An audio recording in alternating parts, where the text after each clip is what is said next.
Carl Perkins is a stone cold legend. The Beatles knew it, Elvis knew it, Johnny Cash, Clapton, Hendrix, Dylan, your Meemaw Townsend, that weird kid down the street that swears analog is the only thing that matters, but he also is on his cell phone 24/7. They all know it. And now, after this lesson, hopefully you're going to know a little bit more about it too.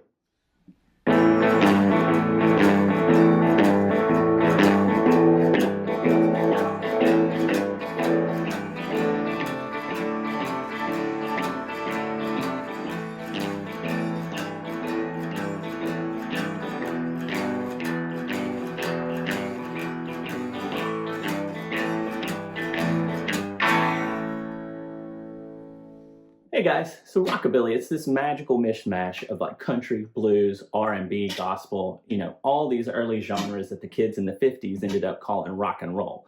And nobody could do that better than Carl Perkins, my personal favorite of the $1 Million Quartet. So now Carl wrote a ton of big hits. He wrote Blue Suede Shoes, Everybody's Trying to Be My Baby, Honey Don't, all these things. But today we're going to talk about Matchbox, which is one of my personal favorites. And it's kind of one of those go-to tunes that if you learn it, it's the basis for so many songs, right? It's just a 1-4-5 blues progression, in which I'll have another video that explains what a 12-bar blues 1-4-5 is.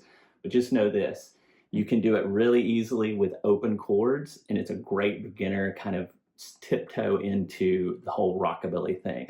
So today we're going to take a look at Matchbox 3 different ways, right? So the way you play can make a really big difference in how it sounds, how it feels. There's just thousands of songs, thousands of opportunities in this super simple framework. So let's get to it. What do you say? This is a 12-bar blues. It's in the key of A, which means our chords are going to be A, D is the 4, and E is the 5. So hopefully you've started to learn those open chords if you're just getting started, or you're like, yeah, Adam, I know those. Those are the easy ones. But everybody's starting it somewhere different, right? So we're going to figure this out. So you could just play it straight up like this.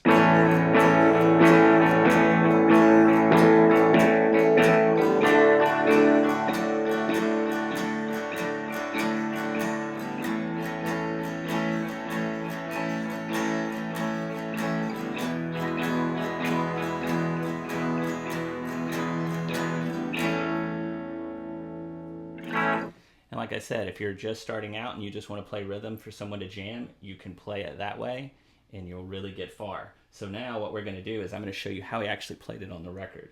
So we're going to do what's called a rock and roll A from where I come from back in Memphis in Alabama. So you're going to use your index finger and you're going to bar on the 2nd fret. We're going to bar that A so that we have these fingers to do more notes. So you're just going to do a rock and roll A, as they say. Now, it doesn't matter. We're kind of doing a power chord here, which in a power chord just means it's the 1st, the 5th notes, nothing else. So the main thing we're worried about is the open A, the D on the 2nd fret, and the G on the 2nd fret. I wouldn't even really bother playing that B string. If anything, let the fatty part of your finger mute the B and the E string, and you get this sound. And then use your thumb, kind of wrap it around a little bit to mute here, and you get...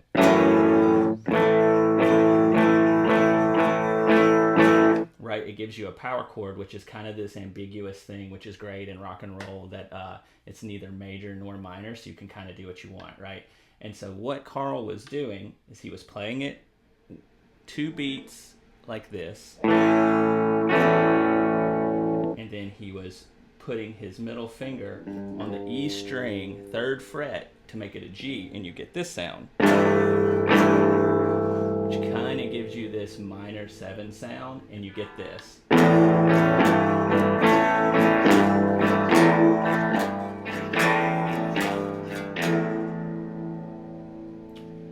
Then he does the same thing for the D string, but in this case, you're going to take your 1st finger, 2nd fret on the G, take your ring finger, put it on the B string here. So normally your open D is this, right? But we're going to take this finger we're going to use to hammer on the A string of the 3rd fret. So you get this sound.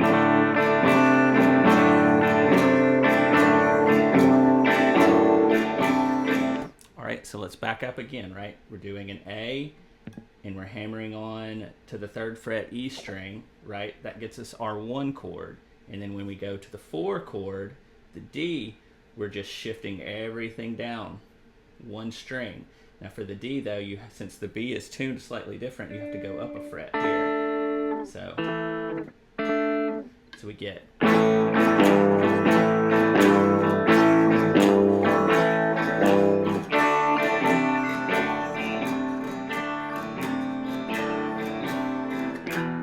right, and now when we go to the E, you're still going to use the G note. So E string, 3rd fret, and you get.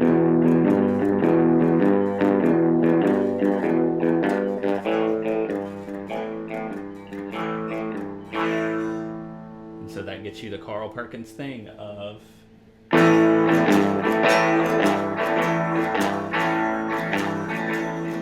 And see, I already did it. I already moved on to the different rhythm, but let's just do the straight up Carl Perkins one more time.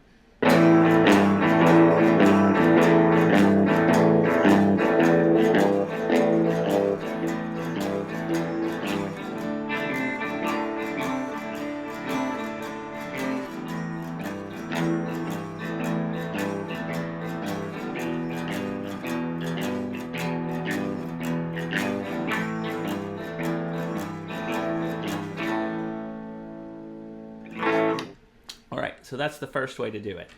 The way I've always played it, like if I go to a jam and someone's like, what do you want to play? Or if it's a lot of people I'm not with, I like to play it kind of with more of a swinging beat, which is like this. I'll play a little bit of it and try to explain what the swing is. Whereas the first version was, we're right on every 8th note, right? So it's like on your count, 1, 2, 3, 4, was down on 1, up on 2, down on 3, up on 4. So down, up, and you just go back and forth.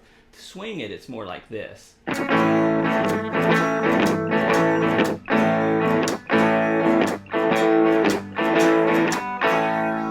putting this sort of triplet at the end of the measure, so it's like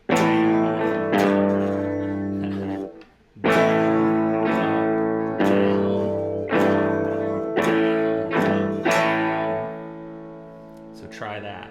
And now what's really important on something like this is you're going to want to work on your palm muting, right? So I'm using this fatty part of my hand to kind of mute the strings and give me a real percussive sound.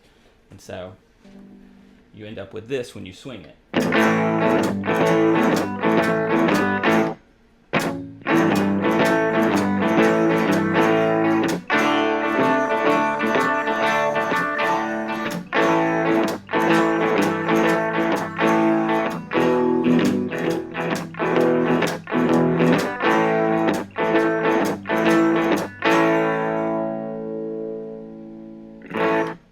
Now the last one I want to show you is the hybrid picking thing. So what I'm going to do, you're still using A, D, and E. So the nice thing about this, right, is your left hand never changes. It's all about in the feel and the rhythm and how you're playing it with your hands. That's why I think it's a really good place to start, to see where with just a little bit of knowledge you can do 1,000 things. And what you're going to discover in your travels is this progression, this key is played on hundreds of songs. So we'll keep getting into those as we go, whether it's blues, gospel, country, rockabilly. All of it uses a very similar form. All right, for this though, the hybrid picking, I'm using my thumb, these 2 fingers. I'm going to hit the bass note with the pick, and then I'm going to pluck with these 2 fingers. So I'm hitting the A note on the A string with my pick, and then I'm plucking the D and G strings with my fingers. So you kind of get, but then I'm alternating the bass note. So I pluck at the A string, I hit the A string, pluck those, then I fret the 3rd fret on the E string, hit that one with the pick, pluck again, and I get this alternating.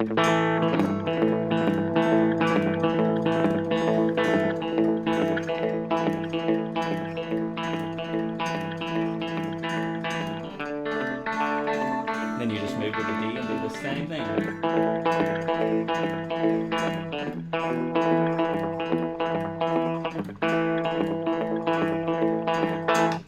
And it gets you a really nice sort of almost solo accompaniment.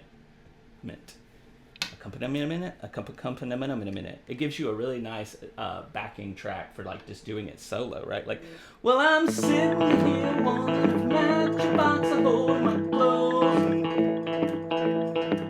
I'm sitting here wanting a matchbox to hold my clothes. I ain't got no matches, but I got a long way to go. So see, and I actually did a little variation there. I went down to the 5, back to the 4, and then to the 1 again. We'll get into variations on a 1-4-5 blues in another video, but yeah, I think that's what you can do. All right, so there you go, guys. One of my favorite Carl Perkins songs, and hopefully you think he's a legend now too. Like I said, there's tons of ways of playing this. There's been tons of great covers over the years. You have the Beatles. Check out Ronnie Hawkins with Dwayne Allman. Super killer. I think Willie Nelson did a version not too long ago.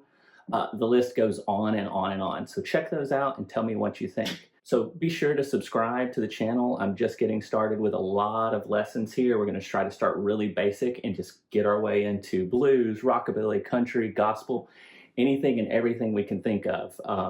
So make sure you subscribe, click the buttons, whatever those buttons may be. And then in the comments, tell me what your favorite Carl Perkins song is. And maybe we'll make another video on that. Thanks, guys. Have a good one.